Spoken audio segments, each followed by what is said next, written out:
Okay fine. Jujutsu Kaisen season number 3 episode number 5. ഇത് start ചെയ്യുന്നത് തന്നെ നമ്മുടെ പ്രിൻസിപ്പാൾമാർ തമ്മിലുള്ള ഒരു കോൺവെർസേഷനിൽ നിന്നാണ്. അതായത് ടോക്കിയോയിലെയും കിയോട്ടോ ജുജുത്സു ഹൈസ്കൂളിലെയും ആ ഒരു പ്രിൻസിപ്പാൾ തമ്മിൽ എടുത്തു പറയുകയാണെങ്കിൽ നമ്മുടെ യാഗയും പിന്നെ നമ്മുടെ യോഷിനുബയും തമ്മിലുള്ള ഒരു കോൺവെർസേഷൻ. അവിടെ നമ്മുടെ യാഗ ഇപ്പം നമ്മുടെ പാണ്ഡേനെ ക്രിയേറ്റ് ചെയ്തിരിക്കുന്ന സമയമാണ്. അതിനെ തുടർന്ന് അദ്ദേഹം പറയുന്നുണ്ട് യാഗയോട്, നീ ഇതിപ്പോൾ ക്രിയേറ്റ് ചെയ്ത് വെച്ചിട്ട് നിനക്ക് തന്നെ ഒരു ആർമിനെ തന്നെ ഉണ്ടാക്കാൻ പറ്റുമെന്ന്. അവിടുന്ന് സീൻ കട്ടായിട്ട് നമ്മുടെ പ്രിൻസിപ്പൽ യാഗയും ആ ഒരു ടാക്കറും തമ്മിലുള്ള ഒരു കോൺവോയിലേക്കാണ്. യാഗ ഒരു വലിയ ട്രിപ്പ് പോവുകയാണെന്നും ഇതിനെപ്പറ്റിയുള്ള വിവരം നീ ബാക്കിയുള്ളവരോട് പറയണമെന്നും മാസ്റ്റർ ടെങ്കൻ ഇപ്പോൾ ഫോറസ്റ്റ് പ്രൊട്ടക്ട് ചെയ്യുന്നുണ്ട്, അതുകൊണ്ട് വലിയ പ്രശ്നങ്ങളൊന്നും ഉണ്ടാകത്തില്ലെന്നും പറയുന്നു. ഞാനില്ലേലും നിനക്കൊന്നും പറ്റാനും പോകുന്നില്ല, നിന്റെ അമ്മ വന്ന് നിന്നെ നോക്കിക്കോളുമെന്നും പ്രിൻസിപ്പൽ യാഗ പറയുന്നുണ്ട്.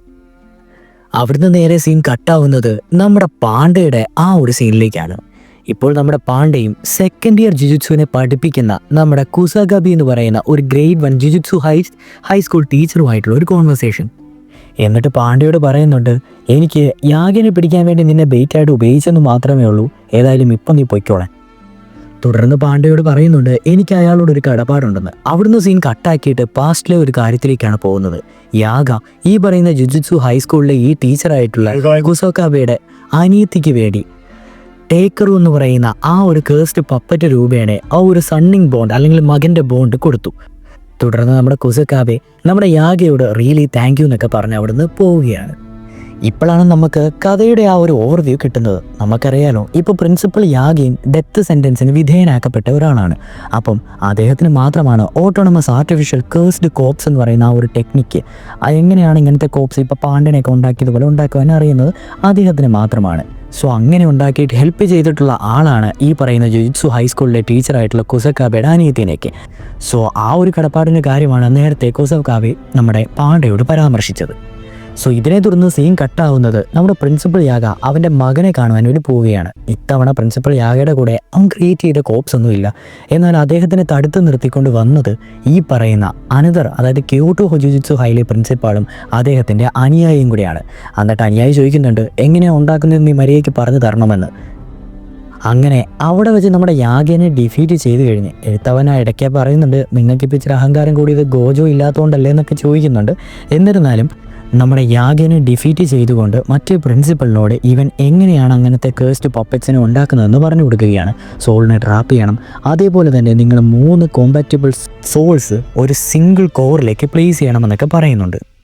സോ അങ്ങനെ ട്രാപ്പ് ചെയ്യുമ്പോൾ അവിടെ ഒരു ഈഗോ ഉണ്ടാകുമെന്നും നിങ്ങളത് ഒബ്സർവ് ചെയ്യണമെന്നും അത് കഴിഞ്ഞ് ഏകദേശം 3 മാസം കഴിയുമ്പോൾ ഒരു സെൽഫ് റിപ്ലൻഷിങ് കേഴ്സ്ഡ് എനർജി ബിഗിൻ ചെയ്യുമെന്നും പറയുന്നു. എന്നിട്ട് നമ്മുടെ പ്രിൻസിപ്പളായിട്ടുള്ള ഗാക്കുഗിഞ്ചി ഉണ്ടല്ലോ, മറ്റേ പ്രിൻസിപ്പൾ, പുള്ളി ചോദിക്കുന്നുണ്ട്, എന്തിനാണ് നീ എന്നോട് ഇപ്പോൾ പറഞ്ഞത്, ഈ ടെക്നിക്ക് എന്തിനാണ് എന്നോട് ഇപ്പം പറഞ്ഞത്. അപ്പോഴേക്ക് പ്രിൻസിപ്പൾ യാഗ പറയുന്നുണ്ട്, ഇത് എന്നിൽ നിന്നുള്ളൊരു കേഴ്സ് നിന്നിലേക്ക് ഞാൻ പാസ് ഡൗൺ ചെയ്യുവാന്ന്. ഇതും പറഞ്ഞിട്ട് നമ്മുടെ പ്രിൻസിപ്പൾ യാഗ അവിടെ മരിക്കുകയാണ്. സോ യാഗ മരിച്ചു വീഴുമ്പോഴേക്ക് അവിടെ നമ്മുടെ പാണ്ഡ ഓടി എത്തുന്നുണ്ട്. അപ്പം നമ്മുടെ മറ്റേ പ്രിൻസിപ്പൾ ഓർത്ത് ഇദ്ദേഹത്തിനെ അറ്റാക്ക് ചെയ്യാൻ വരുന്നതാണ്. ബട്ട് പുള്ളിയുടെ മൈൻഡ് പോലും ചെയ്യാതെ യാഗയുടെ അടുത്തേക്ക് ഓടിപ്പോയി അവിടെ ഇരുന്ന് പാണ്ഡ കരയുകയാണ്. ഒരു ഇമോഷണൽ സെറ്റപ്പ്. എന്നിട്ട് പറയുന്നുണ്ട്, ഞാനൊരിക്കലും നിൻ്റെ ഒരു ശത്രു പോലുമായിട്ട് കണ്ടിട്ടില്ലെന്ന്. ഈ എപ്പിസോഡിൽ 6 മിനിറ്റ് കഴിഞ്ഞിട്ടാണ് തുടർന്ന് ആ ഒരു ഇൻട്രോ സോങ് തന്നെ വരുന്നത്. ഇവിടെ വരെ, അതായത് പ്രിൻസിപ്പൽ യാഗയുടെ കേഴ്സ്ഡ് പപ്പറ്റ് ടെക്നിക്സും പണ്ടുണ്ടായിരുന്നതും എങ്ങനെയാണ് ജുജുത്സു ഹൈസ്കൂളിലെ ആ സെക്കൻഡ് ടീച്ചറായിട്ടുള്ള ആ ഒരു അറ്റ്സുയ കുസക്കാബ് എന്ന് പറയുന്ന അദ്ദേഹവുമായിട്ടുള്ള കണക്ഷനും അദ്ദേഹത്തിൻ്റെ കടപ്പാടും പാണ്ഡേനെ ഡ്രോ ഔട്ട് ചെയ്യുന്നതൊക്കെയാണ് നിലവിൽ നമുക്ക് മനസ്സിലായി വരുന്നത്. തുടർന്ന് നമ്മുടെ മാസ്റ്റർ ടെങ്കൻ്റെ ഒരു നറേഷനിലേക്കാണ് പോകുന്നത്. കിഞ്ചി ഹക്കാരി പുള്ളിക്കാരൻ എവിടെയാണെന്നാണ് പറയുന്നത്. പുള്ളിക്കാരൻ ഇപ്പോൾ ടോച്ചിഗി പെർഫെക്ചർ എന്ന് പറയുന്ന സ്ഥലത്തുണ്ടെന്നും അവിടെ ഒരു ബിൽഡിങ്ങിൻ്റെ അടിയിൽ എടുത്തു പറയുകയാണെങ്കിൽ ഒരു മൾട്ടി സ്റ്റോറി കാർ പാർക്ക് സൈറ്റിൽ ഗാംബ്ലിംഗ് മാച്ചസ് കണ്ടക്ട് ചെയ്യാമെന്നും പറയുന്നു. ടിപ്പിക്കലി പറയുകയാണെങ്കിൽ സോഴ്സറേഴ്സ് തമ്മിൽ അടിച്ചും അങ്ങോട്ടും ഇവിടെയുള്ള കൂട്ടും അതിൻ്റെ ഇടയിൽപ്പെടുന്ന നോൺ സോഴ്സറേഴ്സ് ആയിട്ടുള്ള ഹ്യൂമൻസും. അപ്പോൾ അവർ തന്നെ പറയുന്നുണ്ട് അതൊരു ഡയറക്റ്റ് വയലേഷൻ അല്ലേ എന്ന്. എന്നിട്ട് ടെൻഗൺ ഇപ്പം നിലവിലെ നമ്മുടെ യുജി മെഗ്യുമെഗിൻ്റെ ആണല്ലോ കിഞ്ചി ഹക്കാരിനെ റിക്രൂട്ട് ചെയ്യാൻ വേണ്ടി പോകുന്നത്. അവരോട് പറയുന്ന ഒരു രീതിയിലുള്ള ഒരു നറേഷനാണിത്. നിങ്ങൾ ശ്രദ്ധിക്കണം, അവിടെ കേഴ്സ് യൂസേഴ്സും തമ്മിലുള്ള ഫൈറ്റിംഗ് ഉണ്ടായിരിക്കും, എന്തായാലും ഒരു ജാഗ്രതയോടെ നിങ്ങൾ പോയിട്ട് വരാൻ. സോ തുടർന്ന് നമ്മുടെ യുജി മെഗുമിങ്ങോട് പോകുമ്പോൾ യുജി ചോദിക്കുന്നുണ്ട്, എന്തിനാണ് നമ്മുടെ ഡ്രസ്സ് മാറ്റുന്നത്. അപ്പോൾ മെഗുമി പറയുന്നുണ്ട്, ഹക്കാരി ഇപ്പം എൽഡേഴ്സിനോട് അല്ലെങ്കിൽ അവിടുത്തെ ഹയറപ്സിനോട് ഫൈറ്റ് ചെയ്ത് ഇപ്പം റെഗുലേഷൻസിനെല്ലാം വിധേയമായിട്ട് വയലേറ്റ് ചെയ്ത് നടന്നുകൊണ്ടിരിക്കുകയല്ലേ. അപ്പോൾ ആ ടൈമിൽ നമ്മൾ ജുജുത്സു ഹൈയിലെ യൂണിഫോം കൂടി ഇട്ടുകൊണ്ട് ചെന്നാൽ അതേ നമുക്ക് പിടിതരാതിരുന്നാലോ എന്ന് പറഞ്ഞ് അതിൻ്റെ ഇടയ്ക്ക് യുജിയും മെഗുമിയും തമ്മിലുള്ള കുറച്ച് കോൺവെർസേഷൻ ഉണ്ട് ഹക്കാരിയെ പറ്റി. അവരെ എടുത്തു പറയുന്നുണ്ട്. എന്നാലും ഒക്കോട്സു, അതായത് നമ്മുടെ യൂട്ട വരെ പറയുന്നുണ്ട് ഹക്കാരി ഒരു പോയിന്റിൽ ഹക്കാരി ഈ ഒക്കോട്സിനേക്കാളും സ്ട്രോങ്ങറാണ്. സോ എന്ത് വില കൊടുത്തും ഹക്കാരിനെ എങ്ങനെയും കൺവിൻസ് ചെയ്ത് നമ്മുടെ കൂടെ തന്നെ നിർത്തണം. സോ നമ്മുടെ ആ ഒരു ബിൽഡിങ്ങിൻ്റെ അണ്ടർഗ്രൗണ്ടിലേക്ക് മെഗുമിയും നമ്മുടെ യുജിയും കൂടെ പോകുമ്പോൾ തന്നെ അവിടെ നിന്ന് കുറച്ച് പേര് ഇവരെ തടയുന്നുണ്ട്. ഇവിടുന്ന് പെട്ടെന്ന് പോയിക്കോ, ഇതൊരു ഹാങ് ഔട്ട് സ്പോട്ടൊന്നുമല്ല. അപ്പോഴേക്ക് മെഗുമി പറയുന്നുണ്ട് ഞങ്ങൾക്ക് കുറച്ച് പൈസ വേണം, ഞങ്ങൾ ഡയറക്റ്റ് ഗാംബ്ലിംഗ് മാച്ചിനെസ്സിന് വന്നതാണ്. അപ്പോഴേക്ക് അവരെ തടഞ്ഞുകൊണ്ട് ഒരു പുള്ളി പറയുന്നുണ്ട് rule number 1, you do not speak about the gambling matches. So അതിനെ തുടർന്ന് മെഗുമി ഭയങ്കര സ്വാഗായിട്ട് പറയുന്നുണ്ടോ നീ എന്നെ കടത്തി വിട്ടില്ലേ, നിന്നെ ഇടിച്ചിട്ട് ഞാൻ കയറി പോകുന്നു. ആ ടൈമിൽ കൂടെ വന്ന ഒരുത്തിന് കോള് വന്നിട്ട് ബോസ് ഇവരെ കയറ്റിവിടാൻ പറയുന്നുണ്ട്. നമുക്ക് ഇവനെ കയറ്റി ആ ഒരു മാച്ചിന് കയറ്റിവിടാം, ഇവൻ്റെ ഈ സൂക്കേട് അവിടെ വെച്ച് നമുക്ക് തീർക്കാമെന്ന് പറഞ്ഞിട്ട് ഇവരെ തന്നെ അലോ ചെയ്യുകയാണ്. എന്നിട്ട് അവൻ ഒരു കാര്യം കൂടെ പറയുന്നുണ്ട്, മെഗുമി നീ അല്ല പക്ഷേ റിങ്ങി കയറാൻ പോകുന്നത്, മറ്റേ ആളാണ്. അപ്പോഴേക്ക് മെഗുമി മനസ്സിൽ പറയുന്നുണ്ട് എന്നേക്കാളും ബെസ്റ്റ് അവൻ തന്നെയാണ്. പറഞ്ഞു വരുന്നത് നമ്മുടെ യുജിയുടെ കേസാണ്. എന്നിട്ട് ഈ മെഗുമി പുറമേ പറയുന്നുണ്ട് വേണ്ട എനിക്ക് തന്നെ ഫൈറ്റ് ചെയ്യണമെന്ന്. അപ്പോഴേക്കും അവൻ പറയുന്നുണ്ട് ബോസ് പറയുന്നത് നിനക്ക് പറ്റത്തില്ല, നിന്നെ ഡീൽ ചെയ്യുന്നതിന് വെറുതെ അല്ലെന്ന്. അപ്പോഴേക്കും അവന്മാർ പറയുന്നുണ്ട് ഓക്കെ എന്നാ ഫൈനെന്ന്. തുടർന്ന് അവർ ആ ബിൽഡിങ്ങിലേക്ക് എൻ്റർ ചെയ്യുന്നു. നമ്മുടെ മെഗുമി യുജിയും തമ്മിൽ ഒരു കോൺവ നടക്കുന്നുണ്ട്. നീ അതിൻ്റെ അകത്ത് കയറി നിരീക്ഷിക്കുക, ഞാൻ പുറത്തൂടെയൊക്കെ ഒന്ന് പോയി നോക്കാം, എന്തെങ്കിലും തെറ്റ് പറ്റിക്കഴിഞ്ഞാൽ നമുക്ക് ഹക്കാരിനെ മീറ്റ് പോലും ചെയ്യാൻ പറ്റില്ലെന്ന്. എന്നിട്ട് മെഗുമി എടുത്ത് യുജിയോട് പറയുന്നുണ്ട് നമ്മുടെ പ്രൈമോഡിയൽ ഗോൾ എന്ന് പറയുന്നത് ഹക്കാരിയെ കൊണ്ട് നമ്മളെ ഹെൽപ്പ് ചെയ്യിപ്പിക്കാനാണ്. സോ പുള്ളിക്കാരന് ഇഷ്ടമില്ലാത്ത രീതിയിലൊന്നും ആ ഒരു റൂയിൻ ചെയ്യുന്ന ഒന്നും നമ്മൾ ചെയ്യരുതെന്ന്.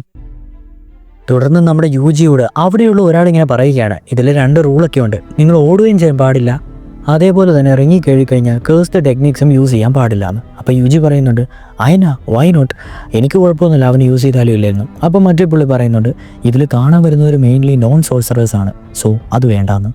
മെയിൻ റീസൺ ഇത്രയേ ഉള്ളൂ, കേഴ്സ്ഡ് ടെക്നിക്സ് നോൺ സോഴ്സറേഴ്സിന് കാണാൻ പറ്റത്തില്ലല്ലോ, അപ്പോൾ ക്രൗഡിനൊരു ഹൈപ്പ് ഉണ്ടാവാൻ ചാൻസ് ഇല്ല, അതുകൊണ്ട് അവരെ കൊണ്ട് പൈസ വെപ്പിക്കാനും പറ്റത്തില്ല, അത്രയും റീസണേ ഉള്ളൂ. അപ്പോൾ യുജി ചോദിക്കുന്നുണ്ട് പിന്നെ എന്തിനാ ഓടരുതെന്ന് പറഞ്ഞേ. അപ്പോൾ അവൻ പറഞ്ഞു ഓടിക്കഴിഞ്ഞാൽ നിങ്ങൾക്ക് ഓഡിയൻസ് ഇങ്ങനെ ഓടിക്കൊണ്ടൊന്നും ഇരിക്കുകയല്ലോ. അപ്പോഴേക്കും അവൻ തന്നെ ചോദിക്കുന്നുണ്ട് അപ്പോൾ ഓഡിയൻസ് ആണ് മെയിൻ അല്ലേ. അപ്പോഴേക്ക് പുള്ളി പറയുന്നുണ്ട് പിന്നല്ല ഇതൊരു ബിസിനസ് അല്ലേ. തുടർന്ന് നമ്മുടെ യുജി പുള്ളിയോട് ചോദിക്കുന്നുണ്ട് നിങ്ങളുടെ ബോസിനെ കാണാൻ എങ്ങനെ ഇരിക്കുമെന്ന്. അപ്പോൾ പുള്ളി ചോദിക്കുന്നുണ്ട് ക്യൂരിയസ് ആയോ. അപ്പോൾ അവൻ പറഞ്ഞു ഓഫ് കോഴ്സ്. അപ്പോഴേക്ക് ആ പുള്ളി പറഞ്ഞു നിൻ്റെ ടൈം ആകുമ്പോഴേക്കും നീ ബോസിനെ കണ്ടോളൂന്ന്. തുടർന്ന് അവർ ആ ബിൽഡിങ്ങിൻ്റെ അണ്ടർഗ്രൗണ്ടിലേക്ക് നടന്നിങ്ങനെ പോവുകയാണ്. പുള്ളി അപ്പോൾ പോകുന്ന വഴിക്ക് പറയുന്നുണ്ട് മെയിൻലി 2 തരത്തിലുള്ള ഫൈറ്റാണ് നടത്തുന്നത്. ഒന്ന് ഒരു സ്ക്രിപ്റ്റും ഇല്ലാതെ സ്ട്രെയിറ്റ് അപ്പായിട്ട് ഫൈറ്റ് ചെയ്യുക, രണ്ടാമത്തെ സ്ക്രിപ്റ്റഡ് മാച്ചസ് അല്ലെങ്കിൽ ഫിക്സ് ചെയ്ത മാച്ചസ്. ആ ടൈമിൽ സ്ക്രിപ്റ്റ് എഴുതുന്നത് ബോസ് ആയിരിക്കും. സോ നീ നിൻ്റെ ഫൈറ്റിൽ ഒരു നല്ല ഷോ കാഴ്ചവെച്ചാൽ ബോസ് നിന്നെ ഉറപ്പായിട്ടും നോട്ടീസ് ചെയ്യും, നിനക്ക് വേണ്ടി ഒരു ഫിക്സഡ് മാച്ച് വരെ പുള്ളി ചെയ്യുമെന്ന് പറഞ്ഞു. അപ്പോൾ യുജി പറയുന്നുണ്ട് അപ്പോൾ ബേസിക്കലി ഞാൻ ഇന്നൊരു നല്ലൊരു ഷോ ഇവിടെ കാഴ്ചവെക്കണം അല്ലേ. എന്നിട്ടാണെങ്കിൽ യുജിയെ കൊണ്ട് നിർത്തിയിട്ട് ആ ഒരു ബിൽഡിങ്ങിൻ്റെ നടുക്ക് ഇവരെല്ലാവർക്കും കാണാൻ പറ്റുന്ന ഫൈറ്റിംഗ് സ്പോട്ട് വന്നിട്ട് ഇതാണ് നിൻ്റെ ഒപ്പണൻ്റ് എന്ന് പറഞ്ഞ് കാണിക്കുന്ന ആരെയാ, നമ്മുടെ സ്വന്തം പാണ്ഡേനെ. തുടർന്ന് അവിടുത്തെ ആ ഒരു കമൻറ്റേറ്റർ പേര് പറയുകയാണെങ്കിൽ ജോൺ ബോബി അവിടെ ഒന്ന് ആങ്കർ ചെയ്യുകയാണ്, എല്ലാവർക്കും വെൽക്കം, നോൺ സ്ക്രിപ്റ്റ് ആയിട്ടുള്ള ഫിക്സഡ് അല്ലാത്ത ഒരു സ്ട്രെയിറ്റ് അപ്പ് ഫൈറ്റ് മാച്ചിലേക്ക് എല്ലാവർക്കും സ്വാഗതമെന്ന്. എന്നിട്ട് ആദ്യം നമ്മുടെ യുജിനെ ഇൻട്രൊഡ്യൂസ് ചെയ്യുകയാണ്, the dangerous fireball boy Yuji ഇറ്റഡോറി.